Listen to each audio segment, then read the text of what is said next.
आपके अपने चैनल विकास गुरु mathematics analysis में एक बेहतरीन कंटेंट लेकर आप लोगों के सामने प्रेजेंट है हम। और ये एक फार्मूला का प्रूफ है और उसको आप लोग प्रैक्टिकली भी समझ सकते हो। Proof that volume of sphere is equal to 4/3 pi r cube, कि वॉल्यूम ऑफ स्फीयर जो होता है 4/3 पाई आर क्यूब होता है। इस बात का हम प्रूफ देंगे बहुत ही सिंपल मेथड से। आप लोगों को जरूर समझ में आएगा, वीडियो में अंत तक जरूर बने रहे। तो देखिएगा, ये एक स्फीयर है और ये एक कोन है। ये आपको देखने में क्या लग रहा है? कोन दिख रहा होगा, कोन, ठीक है। और ये देखने में आपको स्फीयर दिख रहा होगा, ठीक है। ये स्फीयर है, ये कोन है।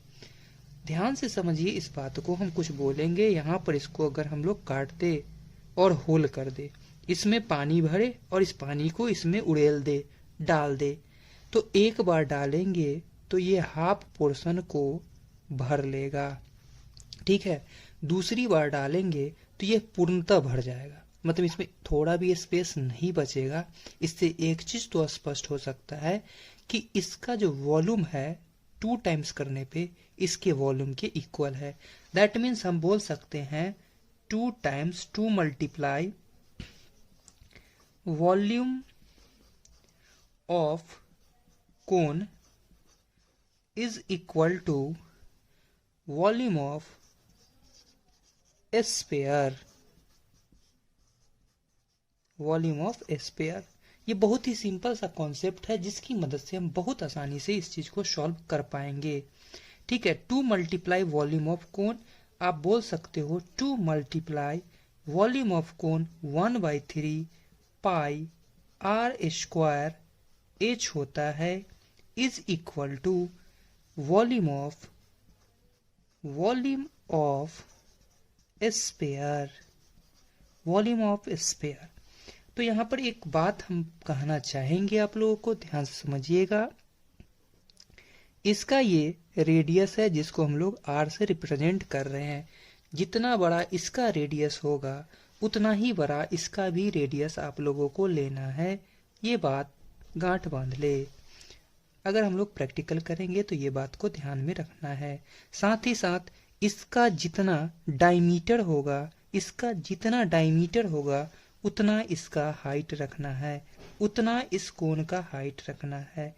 यानी इसका डायमीटर इसके हाइट के इक्वल होगा, ठीक है। इसका डायमीटर जो है, इसका डायमीटर जो है इसके हाइट के इक्वल है, यानी हाइट इज इक्वल टू है डायमीटर के। और डायमीटर इज इक्वल टू, आप लोग खूब पढ़े हैं, 2r होता है। रेडियस का 2 टाइम्स होता है डायमीटर। तो इसकी मदद से हम बहुत ही आसानी से इस बात को सॉल्व कर पाएंगे।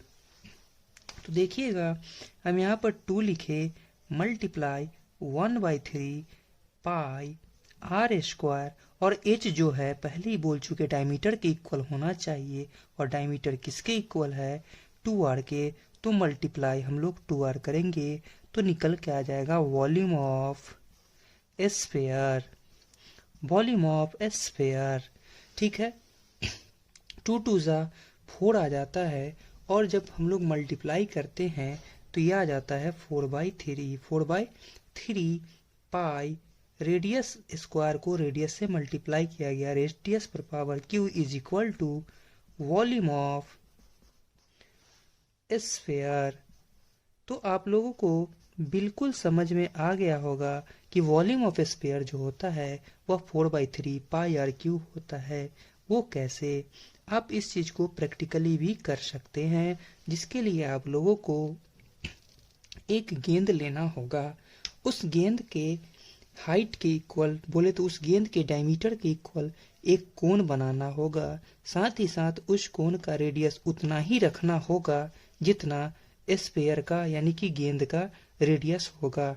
अब जब आप उसके बाद इस कोन में पानी भर करके इस गेंद को भरने की कोशिश करोगे तो आप पाओगे कि 2 बार इसको भरने में हम लोग देख पाएंगे कि यह गेंद पूर्ण रूप से भर जाता है। इससे एक चीज तो स्पष्ट हो जाता है कि 2 कोन का वॉल्यूम जो होता है वह एक स्फीयर के इक्वल होता है। या तब ही संभव है, या तभी पॉसिबल है जब हमने बोला ये बात कि दोनों का रेडियस इक्वल होना चाहिए। साथ ही साथ कोण का जो हाइट होना चाहिए गिवन स्फीयर के डायमीटर के इक्वल होना चाहिए। तो उम्मीद करते हैं आप लोगों को वीडियो पसंद आया होगा।